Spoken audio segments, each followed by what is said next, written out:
पहले मैं आपको एक इंटरेस्टिंग सा स्टैट बताना चाहता हूँ। हमारी कहानियां देखने वाले 80% लोग ऐसे हैं जो हमारी वीडियोस एंजॉय तो करते हैं, लेकिन उन्होंने हमारा चैनल अभी तक सब्सक्राइब नहीं किया है। अगर आप उन 80% लोगों में से हैं तो बस आपको एक छोटा सा काम करना है। इस वीडियो के नीचे आपको एक सब्सक्राइब बटन दिख रहा होगा, बस उस सब्सक्राइब बटन को दबाना है। बस इतना सा काम करना है आपको, और लगे हाथों बेल आइकन भी प्रेस कर देना ताकि हमारी लेटेस्ट वीडियो आते ही आपको सबसे पहले पता चले। सरकटा। आपने सरकटा के बारे में कई कहानियां सुनी होंगी, मूवीज और टीवीज में देखा होगा, लेकिन इस वीडियो में हम आपके लिए बंगाल में घटी सरकटे की एक सच्ची कहानी लेकर आए हैं। दिवाकर बचपन से ही लखनऊ में पला बड़ा था और वो कई सालों बाद वापस अपने गांव जा रहा था, जो कि वेस्ट बंगाल और बांग्लादेश बॉर्डर के एक छोटे से कोने पर था। इससे पहले वो अपने गांव सिर्फ बचपन में गया था, लेकिन अपने पेरेंट्स के मरने के बाद अब उसके परिवार में सिर्फ उसकी नानी थी, जिन्हें वो अपने साथ लखनऊ ले जाने के लिए गांव आया था। वो गांव के पास पहुंच तो गया, लेकिन वहां की मेन सड़क बारिश की वजह से खराब हो गई थी। उसने देखा तो पास में ही एक साइन बोर्ड था, जो कि जंगल के रास्ते से उसके गांव की तरफ इशारा कर रहा था। दिवाकर ने वो रास्ता तो ले लिया, लेकिन उसे नहीं पता था कि वो रास्ता लेना उसकी जिंदगी की सबसे बड़ी गलती बनने वाला है। शाम ढल रही थी और जंगल का वो रास्ता एकदम सुनसान था। पूरे रास्ते में बस उसके अलावा और कोई नहीं था। कुछ दूर जाते ही दिवाकर को अजीब सा भारीपन लगने लगा और उसे ऐसा महसूस हुआ कि कोई 10 फीट का आदमी एक झाड़ी के पीछे खड़ा उसकी तरफ देख रहा है। दिवाकर को लगा कि झाड़ियों में कोई जानवर होगा, तो वो थोड़ा तेजी से चलने लगा और तभी उसके पैरों के नीचे कुछ आया, जिससे वो लड़खड़ा कर नीचे गिर गया। जैसे ही उसने पलट कर देखा तो उसके रोंगटे खड़े हो गए। वो जिस चीज से लड़खड़ाया था वो चीज कुछ और नहीं बल्कि किसी इंसान का कटा हुआ सड़ा हुआ एक सर था। ये देखते ही दिवाकर वहां जोर से भागा और जैसे तैसे करके उस एरिया से निकलकर अपने घर पहुंच गया। उसकी नानी उसे देखकर बहुत खुश थी और साथ ही हैरान भी। खुश क्योंकि उन्होंने दिवाकर को कई सालों बाद देखा था, और हैरान क्योंकि उसके पूरे कपड़े कीचड़ में सने हुए थे। उसने अपनी नानी को बताया कि वो जंगल वाले रास्ते से आया और उसे वहां एक कटा हुआ सर दिखा। ये सुनते ही उसकी नानी का चेहरा एकदम सफेद पड़ गया। उन्होंने बताया कि वो जंगल का रास्ता गांव में कई सालों से सुनसान है, क्योंकि वहां स्कोंदो काटा यानी सरकटा रहता है। कहते हैं कि उनके गांव में एक लंबा चौड़ा पहलवान लड़का रहता था। एक दिन उसे एक लड़की से प्यार हो गया, और जब उसने उस लड़की से अपने प्यार का इजहार किया तो उस लड़की के परिवार वालों ने उसको बहुत मारा और उसकी बहुत बेइज्जती की। उस दिन के बाद से वो लड़का एकदम पागल हो गया और उसने अपने पागलपन में एक रात उस लड़की को जान से मार डाला।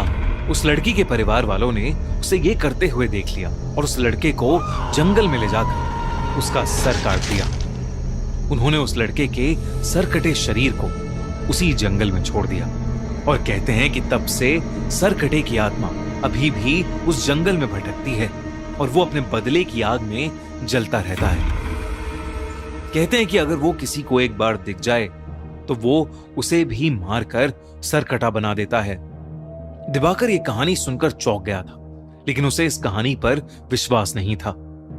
उसने अपनी नानी को कहा कि जो उसने जंगल में देखा वो कोई आत्मा नहीं थी, बस एक मरे हुए आदमी का सर था।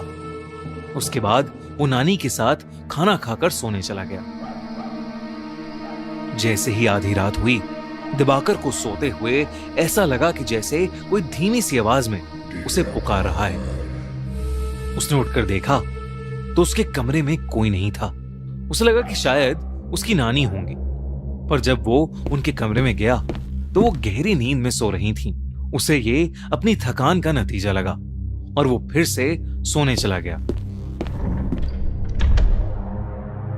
लेकिन उसकी आंख लगते ही उसे फिर से वही आवाज सुनाई दी।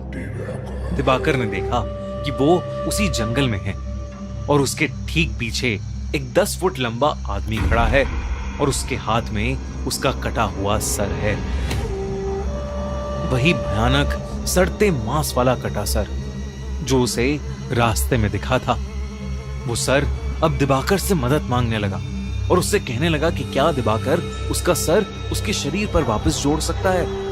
और मदद मांगते ही वो सर कटा बहुत ही भयानक तरीके से हंसने लगा और अचानक दिवाकर की नींद टूट गई। लेकिन जैसे ही दिवाकर की आंख खुली, वो कटा सर उसके ठीक सामने हवा में तैर रहा था और वो कटा सर वैसे ही भयानक तरीके से हंस रहा था।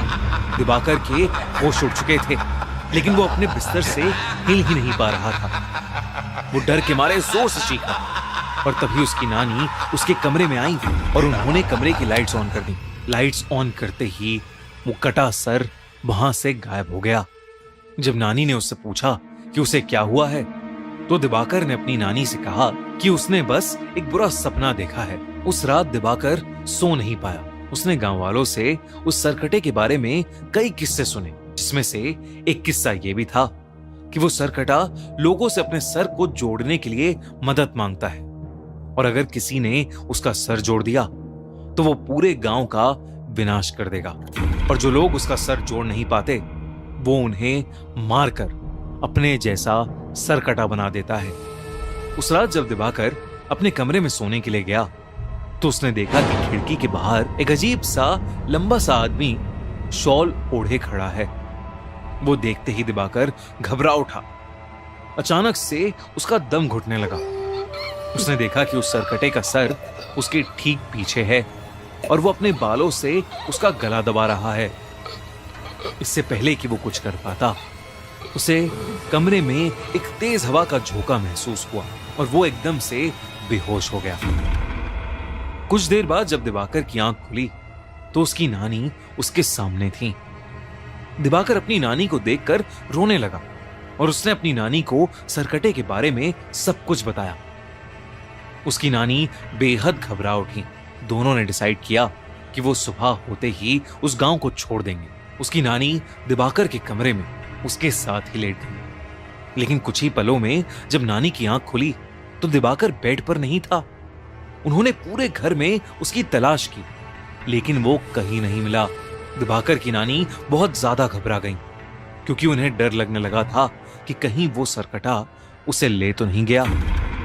उन्होंने गांव वालों से मदद मांगी और वो सब उसे ढूंढने में लग गए। जैसे ही वो जंगल में पहुंचे, उन्हें किसी के जोर से गुर्राने की आवाज आई। तब उन्होंने देखा कि दिवाकर एक बड़ी सी तलवार लेकर खड़ा है। दिवाकर की आंखें सफेद हो चुकी हैं और वो गुस्से से गुर्रा रहा है, जैसे वो बिल्कुल पागल हो गया। दिवाकर की नानी ने उसे आवाज लगाई, लेकिन नानी की आवाज लगाते ही दिवाकर ने एकदम से अपनी तलवार से सबके सामने अपना सर काट लिया। ये देखते ही सब गांव वाले वहां से भाग गए और उसकी नानी वहीं जमीन पर गिरकर रोने लगी। सालों बाद किसी ने सरकटे के हाथों एक मौत देखी थी और इसीलिए उस घटना के बाद सभी लोगों ने उस गांव को हमेशा हमेशा के लिए छोड़ दिया। कहते हैं कि बंगाल में उन जंगलों में अब एक नहीं बल्कि कई सरकटे भटकते हैं, जिन्हें स्कोंदा कोटा या कोंदा कोटा भी बोला जाता है।